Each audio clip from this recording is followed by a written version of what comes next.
Students, class 12th के सभी छात्रों का मेरे YouTube channel English by Umesh गुरु पर स्वागत है। आप सभी को मैंने रेनबो बुक कंप्लीट करके उसके क्वेश्चन आंसर्स सॉल्व करवा दिए गए हैं। उन सभी के वीडियोस आपको मेरे YouTube channel English by Umesh गुरु की प्लेलिस्ट जब आप खोलेंगे तो प्लेलिस्ट में सारे लेसन्स, सारी poems, question answers, note making, letter writing, notice writing, ये सब कुछ आपको वहां पे मिलने वाला है। हम आपकी पैनोरमा बुक स्टार्ट कर चुके थे और उसके lesson the portrait of a lady second lesson है, उसको मैंने कंप्लीट कर दिया। उसके क्वेश्चंस यहां पे लिखे गए हैं, उनको मैं सॉल्व करने वाला हूं। दूसरा लेसन कंटिन्यू है अपना द टाइगर किंग, उसके 2 पार्ट्स लगभग तैयार हो गए हैं, वो भी आपको प्लेलिस्ट में मिलेंगे। उनके क्वेश्चन आंसर्स भी हम सॉल्व कर लेंगे। लेकिन मैं आपको बताना चाहता हूं जो पैनोरमा बुक है वो आपके 15 नंबर की है और उसमें से एक 7 नंबर का क्वेश्चन आएगा और बाकी के 4 प्रश्न 2-2 नंबर के होंगे। 2020 में जो पेपर हुआ है, मार्च 2020 में, इस पेपर में 7 नंबर का प्रश्न इस वाले लेसन से ऑलरेडी आ चुका है, the portrait of a lady. इसमें ग्रैंड मदर का चरित्र चित्रण, कैरेक्टर पूछ लिया गया है 7 नंबर के लिए। तो इस बार संभावना नहीं है कि इस लेसन में से 7 नंबर का प्रश्न आएगा, लेकिन हाँ 2 नंबर का प्रश्न जरूर से फिर से इस पेपर, इस पार्ट में से आएगा। इस चैप्टर में से 2 नंबर का प्रश्न होगा। तो आइए चलिए इन प्रश्नों को हम सॉल्व करते हैं। 5 प्रश्न लिखे हुए हैं और एक आंसर में आपको मल्टीपर्पज दिखाने वाला हूं। अगर इन 5 में से नहीं आता है तो कुछ भी प्रश्न आए आप उन लाइनों को लिखिए, वो भी पर्याप्त होंगी। लेकिन पहले एक बार इन प्रश्नों को हम देख लेते हैं क्या कह रहे हैं। That was the turning point in our friendship, ये हमारी मित्रता में एक महत्वपूर्ण बिंदु था। What was the turning point, वो महत्वपूर्ण बिंदु क्या था। तो ये आप एक बार प्लेलिस्ट में जाकर लेसन को स्टडी करिए। The portrait of a lady एक ही पार्ट है उसका, आपको पता लग जाएगा टर्निंग पॉइंट क्या था। वैसे मैं यहां पे लिख देता हूं, the turning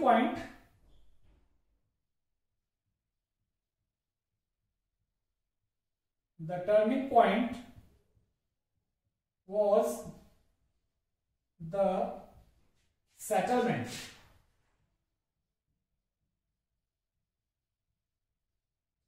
The turning point was the settlement of author and his grandmother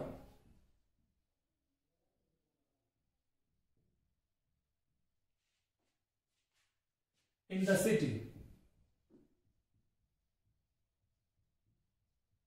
शहर में जो सेटलमेंट हो गया था लेखक का और उसकी दादी माँ का, जब शहर में रहने लग गए थे, वो शहर में रहना ही टर्निंग पॉइंट था, महत्वपूर्ण बिंदु था। Now grandmother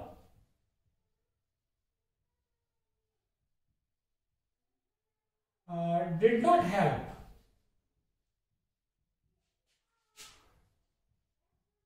author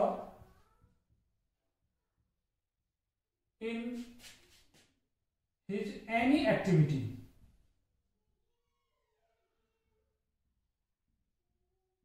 as she used to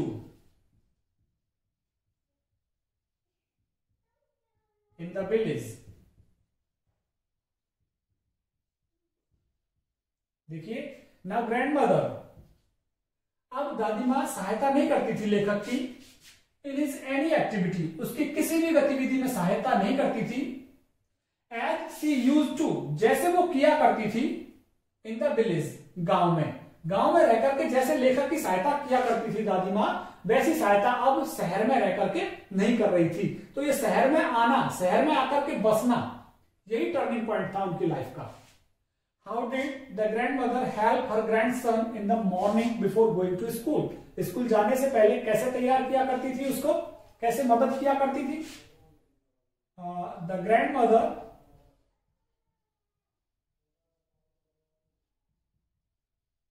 The grandmother used to wake.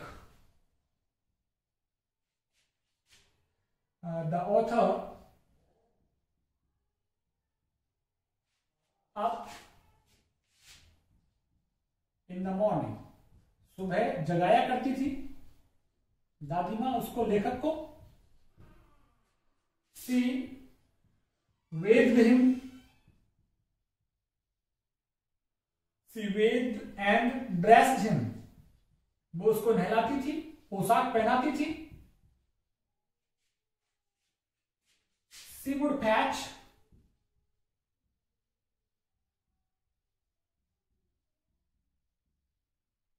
his slate, his wooden slate.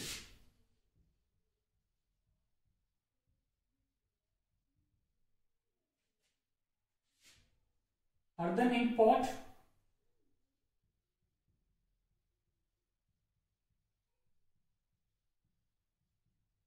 And red pen.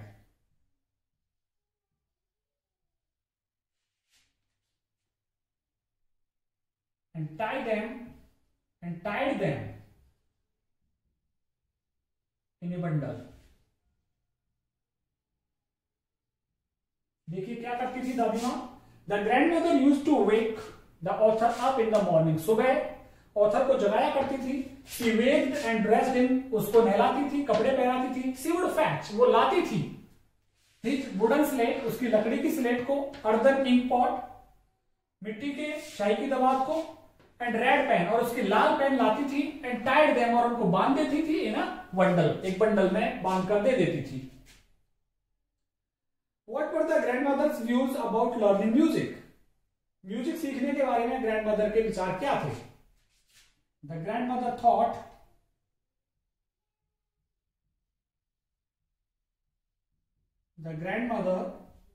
thought that music was not good for general folk, for common people.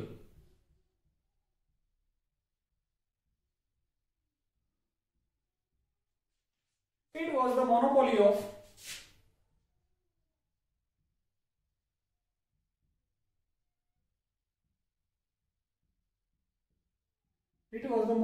of harlots.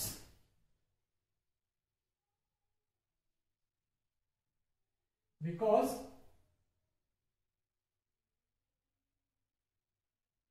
it was the monopoly of harlots. इस पर केवल हार्लोट्स का अधिकार था. हार्लोट का एक अधिकार था. वो सोचती थी कि सामान्य लोगों के लिए म्यूजिक अच्छा नहीं था. Describe the grandmother's association with the sparrows. संबंध को बताइए. गौरैयाओं के साथ दादी माँ का क्या संबंध था? The grandmother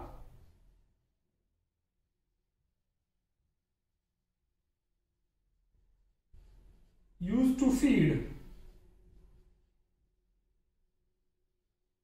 sparrows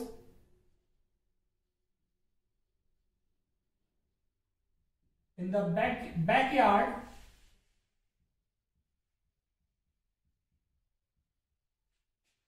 of city house.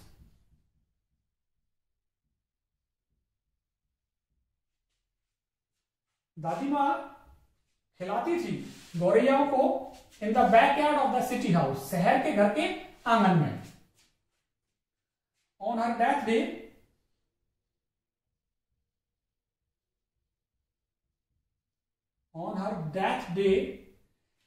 sparrows came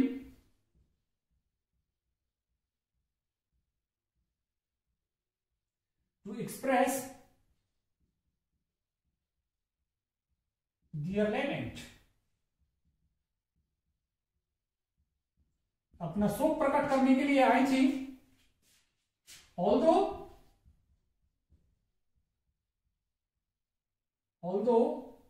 author's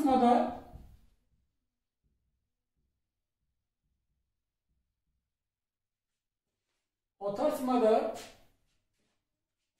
threw some brats for them,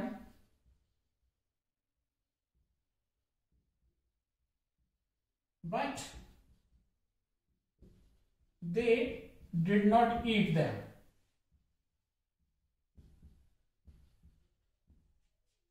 Yet, but नहीं yet. तो यहां पे देखिए क्या एसोसिएशन था उनका. Grandmother use to feed sparrows. दादी माँ गौरैयों को खिलाती थी in the backyard of city house, शहर वाले घर के आंगन में.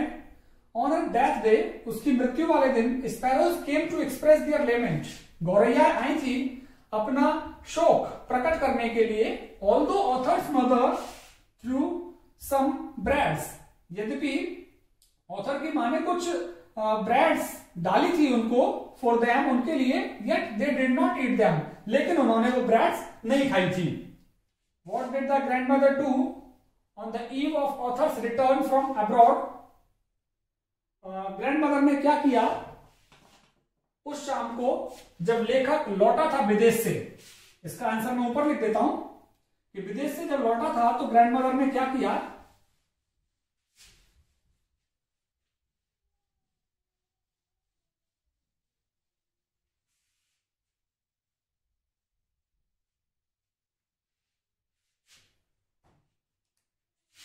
The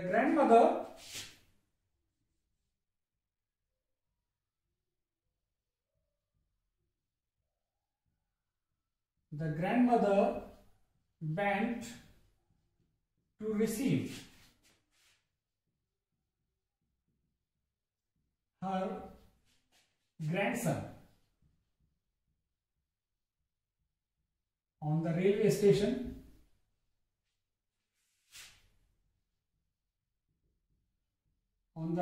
station. But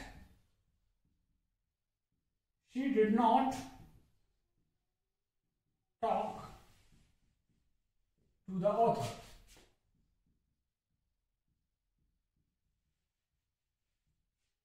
When she clasped, जब उसने बाहों में लिया, she clasped him in her arms. जब दादी माँ ने उसे अपनी बाहों में लिया, author could hear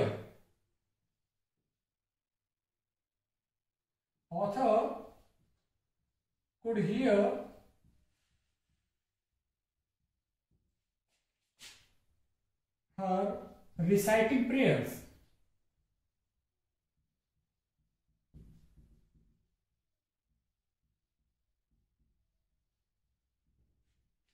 तो इस तरह से उस शाम दादी माँ ने किया था कि दादी माँ ने क्या किया था. What did the grandmother do on the eve of authors return from abroad. जब विदेश से लौटा था तो दादी माँ ने क्या किया. Grandmother went to receive her grandson. दादी माँ अपने बेटे को, नाती को लेने के लिए रेलवे स्टेशन पर गई. But she did not talk to the author, लेकिन लेखक से उसने कोई बात नहीं की. When she clasped him in her arms, जब दादी माँ ने लेखक को अपनी बाहों में लिया. Author could hear her, author सुन सकता था उसको रिसाइटिंग प्रेयर्स, भजन पाठ करते हुए सुन सकता था, लेकिन लेखक से उसने बात नहीं की थी. तो ये 5 क्वेश्चंस तो ये हो गए. यदि इनमें से कोई प्रश्न आता है, अगर इनमें से 5 प्रश्न आपको याद नहीं होते हैं तो एक मैं मल्टीपर्पज आंसर दिखाता हूं आपको कि वो आंसर जो हर इस पार्ट में से पूछे गए प्रश्न के लिए काम करेगा. तो उसको हम एक बार लिख लेते हैं. देखिए आप यहां ब्लैक बोर्ड पे, ये एक मल्टीपर्पज आंसर हो गया. इसके लिए मैं यहां पे मल्टीपर्पज लिख रहा हूं, और मल्टीपर्पज का मतलब आप जानते ही हैं, बहुउद्देश्य. मल्टीपर्पज आंसर, बहुउद्देश्य उत्तर है ये. कोई भी प्रश्न आए द पोर्ट्रेट ऑफ लेडी में से, इसमें से कोई भी प्रश्न आए, और 2 नंबर का जरूर आएगा इसमें से प्रश्न, कोई भी प्रश्न आए, आपको यदि आंसर याद नहीं है तो आप इन लाइनों को लिख सकते हैं.